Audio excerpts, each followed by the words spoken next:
Hi guys, welcome to my channel again. দেখো চলে এসেছে নতুন আরেকটা ভিডিও নিয়ে। তো আজকের যে ভিডিওটি, সেই ভিডিওটাতে আমরা মূলত যে বিষয়টা নিয়ে আলোচনা করব সেটা হচ্ছে যে অঙ্গনওয়াড়ি এবং অঙ্গনওয়াড়ি সহায়িকা যাদের রয়েছেন তাদের ইনসেনটিভ নিয়ে।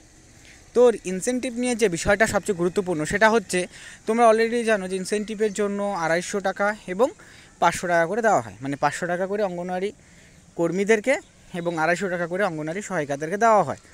তো এই ক্ষেত্রে যে আপডেটটা, যে সেখানে কিন্তু তোমাদের ইনক্রিমেন্ট হতে চলেছে। সো এই যে বিষয়টা উঠে আসছে বারবার করে, যে ইনসেনটিভের টাকাটা, কারণ দেখো বেসিক্যালি এটা ওঠার পিছনেও রিজন আছে। কারণ হচ্ছে কি, যেভাবে করে প্রতিনিয়ত জিনিসপত্রর দাম বেড়ে চলেছে, তো সেই দিক দিয়ে দেখতে গেলে পরে কর্মীদের এটা তো একটা বিষয় রইলো, তাছাড়াও কিন্তু কর্মীদের এছাড়াও যে কাজের যে চাপ, মানে ওয়ার্ক যে লোড, সেটাও কিন্তু বেড়ে চলেছে। ঠিক আছে, যার জন্য কি এই ইনসেনটিভের টাকাটা কিন্তু বৃদ্ধি হওয়ার একটা সম্ভাবনা তৈরি হয়েছে। তো সেটা আদৌ হবে কি হবে না, এটা আমরা এই ভিডিওতে ক্লিয়ার করব। এবং এছাড়াও আর যে গুরুত্বপূর্ণ বিষয় থাকলো সেটা হচ্ছে যে ভাতা। ঠিক আছে, কারণ এর আগের ভিডিওতে আমি তোমাদের এটা নিয়ে ডিসকাস করেছিলাম যে প্রভিডেন্ট ফান্ড নিয়ে। সো প্রভিডেন্ট ফান্ড নিয়ে অলরেডি আমি তোমাদের জানিয়েছিলাম যে প্রভিডেন্ট ফান্ডটা কী অ্যাকচুয়ালিতে, এবং প্রভিডেন্ট ফান্ডটা স্টার্ট হলে পরে কর্মীদের সেখানে কি কতটা বেনিফিট পাবে, তো সেটাও আমি জানিয়েছি। তোমরা চাইলে সেই ভিডিওটাকে দেখতে পারো। এবং এছাড়াও যে গুরুত্বপূর্ণ রিটায়ারমেন্টের সময় যে গ্র্যাচুইটির টাকা, তো সেই গ্র্যাচুইটির টাকাটা নিয়েও কিন্তু একটা আপডেট আসছে। সেই আপডেটটাকে ভিডিওতে আলোচনা করব। তো তাই ভিডিওটি শেষ পর্যন্ত অবশ্যই দেখবে। দেখার পর যদি ভিডিওটা ভালো লাগে লাইক করবে, চ্যানেলে নতুন হয়ে থাকলে চ্যানেলটিকে সাবস্ক্রাইব করবে এরকম ভিডিওসগুলো সবার প্রথমে পাওয়ার জন্য। তো চলো সময় না করে মেন বিষয়টা ভিডিওতে আলোচনা করা যাক।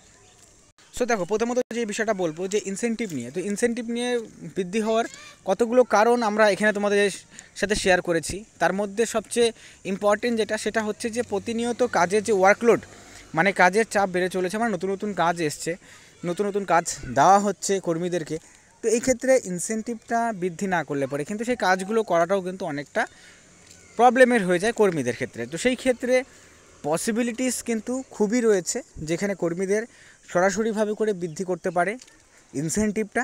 এখন করলে পরে কত টাকা বৃদ্ধি করতে পারে, দেখো যে কোনো জিনিসেরই বৃদ্ধি করলে পরে যেহেতু প্রেজেন্ট সিচুয়েশনের, মানে কারেন্ট যে মার্কেট ভ্যালু রয়েছে সেই অনুযায়ী কিন্তু বিষয়টাকে করানো হয়। হ্যাঁ ঠিক, সেই ক্ষেত্রে এই বিষয়টা অবশ্যই থাকে যে ওই লেভেলের কিন্তু হয় না যতটা এক্সপেকটেশন থাকে কর্মীদের।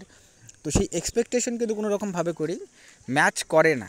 কিন্তু তা সত্ত্বেও এই জায়গাটাতে কি হতে পারে, যেটা আমি তোমাদের জানাচ্ছি যে বিষয়টা, সেটা হচ্ছে যেহেতু কর্মীদেরকে দেওয়া হচ্ছে 500 টাকা করে এবং সহায়িকাতে দেওয়া হচ্ছে 250 টাকা করে, তো সেই জায়গাতে 500 টাকা করে অঙ্গনওয়াড়ি সহায়িকাদেরকে দেওয়া হতে পারে এবং 750 টাকা করে কিন্তু অঙ্গনওয়াড়ি কর্মীদেরকে দেওয়া হতে পারে। তার মানেটা হচ্ছে যে কর্মীদের 250 টাকা করে কিন্তু এই জায়গাতে ইনক্রিমেন্ট হতে চলেছে। ঠিক আছে, এখন কবে থেকে হতে পারে, সো এটারও আমি বলবো যে নতুন যে তোমাদের বেসিক্যালি যে ফাইন্যান্সিয়াল ইয়ার থেকেই কিন্তু এটা শুরু হওয়ার সম্ভাবনা রয়েছে। তার আগে পর্যন্ত কিন্তু, মানে এবার যে বাজেটটা হবে সেই বাজেটের মধ্যেই কিন্তু এটাকে অ্যালট করার সম্ভাবনাটা রয়েছে। বাট এখনই হবে যে এটা না, এটার জন্য একটু সময় লাগবে। কিন্তু এটা next year, by next year মানে 2025-এর ফার্স্টেই কিন্তু তোমাদের এটা কিন্তু ইনক্রিমেন্টের নোটিফিকেশনটা সরকারি তরফ থেকে কিন্তু রিলিজ হওয়ার সম্ভাবনাটা প্রবল রয়েছে।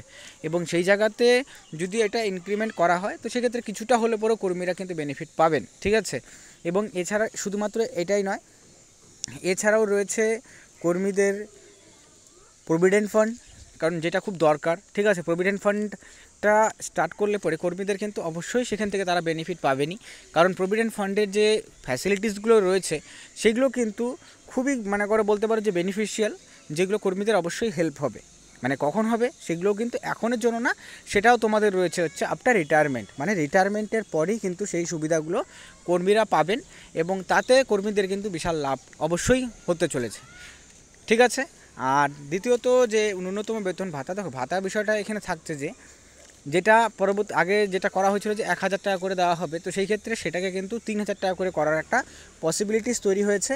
এবং এই 3000 টাকা করে কিন্তু কর্মীরা সরাসরি পাবেন। এবং সেই 3000 টাকা এখনও পর্যন্ত যেহেতু স্কিমটা চালু হয়নি, শুধুমাত্র ঘোষণাই করা হয়েছিল, তো সেই ক্ষেত্রে এটা যখন চালু হবে আমরা অবশ্যই আপডেটটা তোমাদের সাথে শেয়ার করার চেষ্টা করব। বাট আজকে ভিডিওটা এতটুকুই। সো ভিডিওটি দেখার জন্য অসংখ্য ধন্যবাদ।